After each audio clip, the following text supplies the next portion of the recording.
서 발람의 길을 따르는 사람들, 따르는 자들 이런 제목으로 말씀 나누겠습니다. 우리는 지난 시간에 잡혀먹기로 작정된 짐승이 누군가에 대해서 살폈습니다.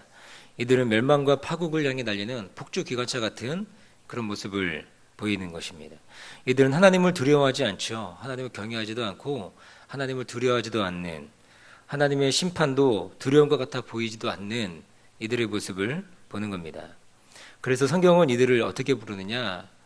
하나님의 경외하지도 않고 하나님의 심판도 두려워하지 않는 이들을 향해서 성경은 이렇게 말하는 겁니다. 잡혀 죽기 위하여 난 이성 없는 짐승이다.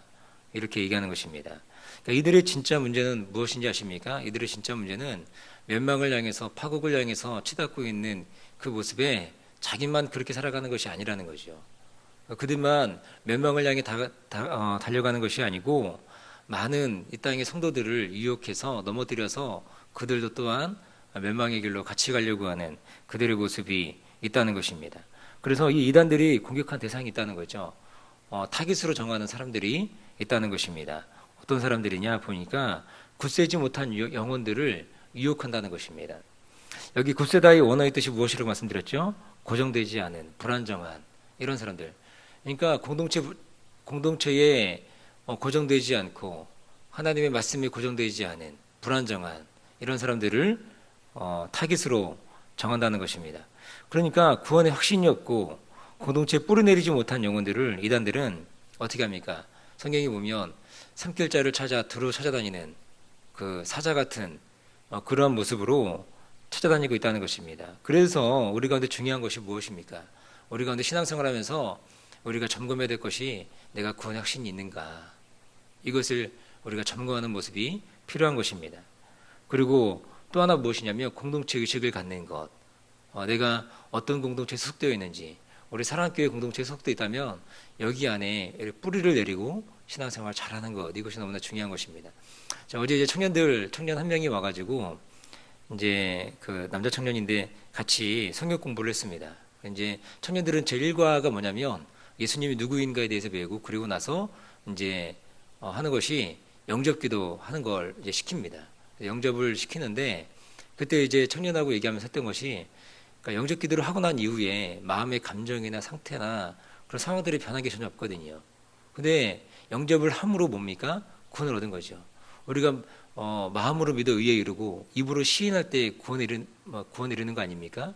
그러니까 마음으로 믿어 의에 이르고 이전에 그 의에 이른 것들을 입으로 시인할 때 구원이 완성되는 것. 그래서 마음이 아무런 감정이 동요나 아니면 어떤 상황이나 이런 것들이 변화가 없음에도 불구하고 구원받았다는 것을 잊지 말아라. 이걸 확신해라. 그렇게 얘기하는 것입니다. 그러니까 네가 입으로 시인을 했고, 그리고 마음에 믿어 의에 이르고 입으로 시인해서 구원을 얻은 이 사실을 의심하지 말고 받아들여라. 그리고 너의 삶 안에 예수 그리스도께서 들어와 계시고 성령이 내주했다는 것을 잊지 말아라. 이제 그렇게 얘기하는 것입니다. 그러니까 구원의 확신의 문제가 너무나 중요한 거죠. 그래서 이 땅 가운데 살아가면서 이 구원의 확신의 문제, 그리고 공동체 의식을 갖는 것. 그래서 어떤 공동체에서 생활하느냐, 그냥 교회 뜻만 받고 왔다 갔다 하는 그런 신앙이 아니고 공동체에 깊게 들어와 뿌리를 내리고 살아가는 것이 너무나 중요하다라는 것입니다. 두 번째는 무엇이었냐면 성도의 삶에 내재되어 있는 탐욕을 기가 막히게 자극한다는 것이었습니다. 그러니까 음심이란 단어가 원어로 보면 이 음란한 여자를 뜻하면서도 무엇이냐면 이 우상숭배의 은유적 표현인 거죠. 그러니까 이스라엘 백성들이 가나안 땅에 들어가면서 우상숭배에 빠지게 되거든요. 왜 그러냐면 마음에 있는 탐욕이 작동하기 때문이라는 것입니다. 그래서 누가 자극하는 거예요, 이거를요? 이단들이, 거짓 선지자들이, 거짓 교사들이 그것을 자극한다는 것입니다. 그러니까 이단들은요, 탐욕에 기가 막히게 훈련되어 있는 사람들이라는 거예요. 어떻게 유혹하면, 무엇으로 유혹하면 성도를 넘어뜨릴 수 있는지를 너무나 잘 알고 있다는 것입니다. 기가 막히게 알고 있는 거죠. 그러므로 우리는 끊임없이 우리 자신을 돌아보고, 우리 자신을 점검하고, 말씀에 자기 자신을 비춰보고, 내가 제대로 가고 있는지 살펴보는 일이 우리 가운데 필요하다는 것입니다. 이러한 은혜가 저 여러분 가운데 있기를 축복합니다. 오늘은 사도 베드로가 이 거짓 교사들을 향해서 한 가지 예를 들고 있습니다.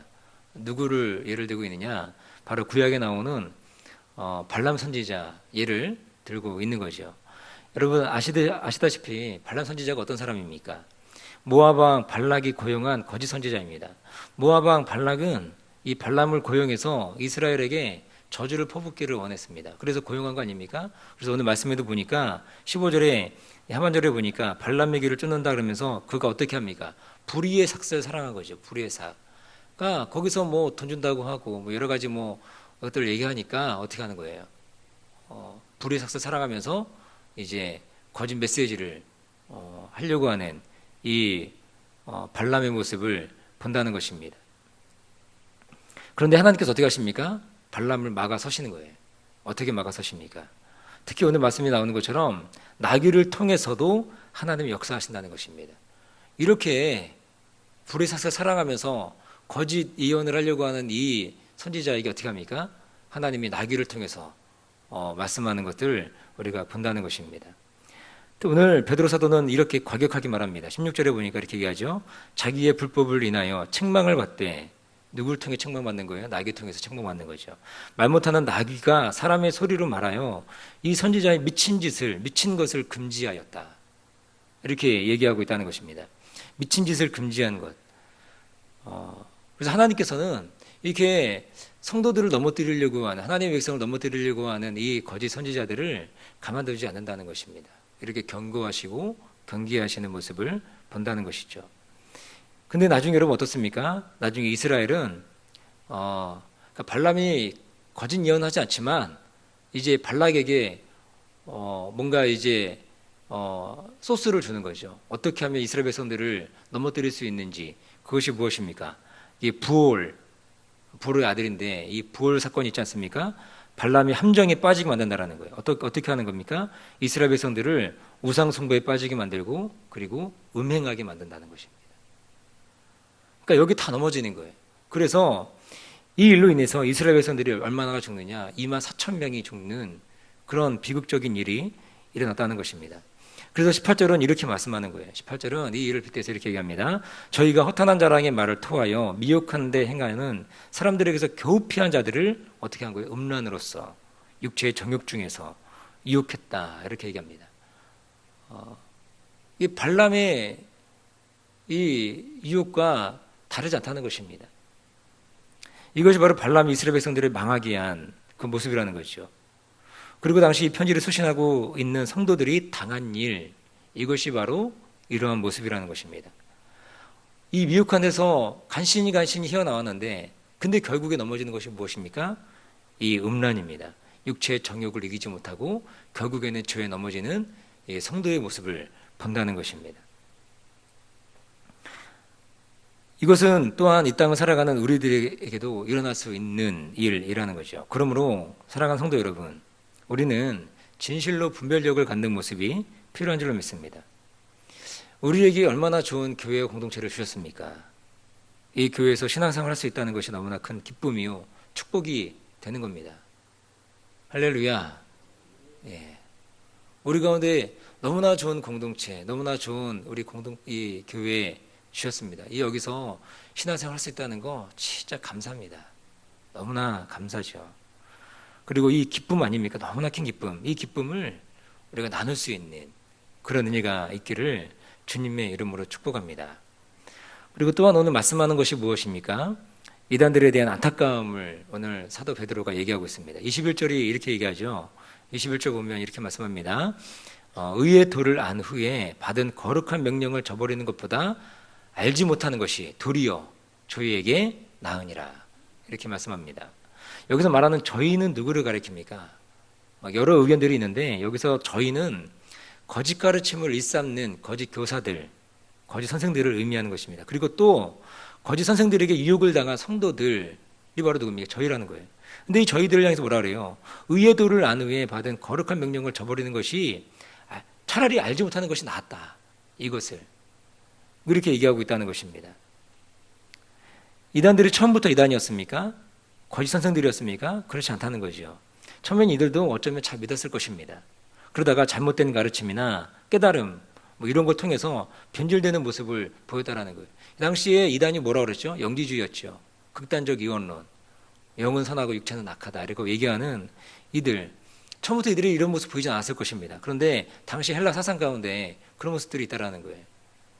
그래서 그것을 그대로 가져와서 이 기독교에 접목시켜 그러면서 변질되고 변화되는 그런 모습들이 있었다는 것입니다.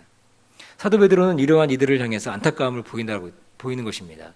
알지 못하는 것이 차라리 나았겠다. 이렇게 얘기하는 것입니다. 오늘날 이단들은 어떠합니까? 나름 하나님의 은혜를 받았다는 사람들 아닙니까? 그런데 이들이 변질되어 버린 거예요. 초창기 굵직한 이단들은 처음부터 이단의 세계를 가진 것이 아니었죠. 잘 나가다가 잘못된 것입니다. 그러다가 이런 잘못된 가르침을 이제 이단들에서부터 처음부터 배웠던, 그러니까 기성교회에 있다가 나가서 이단이 된 것이 아니고 이단에 있으면서 처음부터 이 가르침을 잘못 받았던 이 아류들이 있지 않습니까? 이 아류들이 어떻게 합니까? 한국교회와 한국사회에 커다란 문제를 만든 것입니다. 이들은 정상적인 교회에서 신앙생활을 하지 못한다고 합니다. 왜냐하면 적응할 수 없기 때문인 거예요. 그러니까 거짓 가르침이 거짓 독소가 잔뜩 들어와서 더 이상 변화될 수 없는 요소들이 너무나 많다는 것입니다.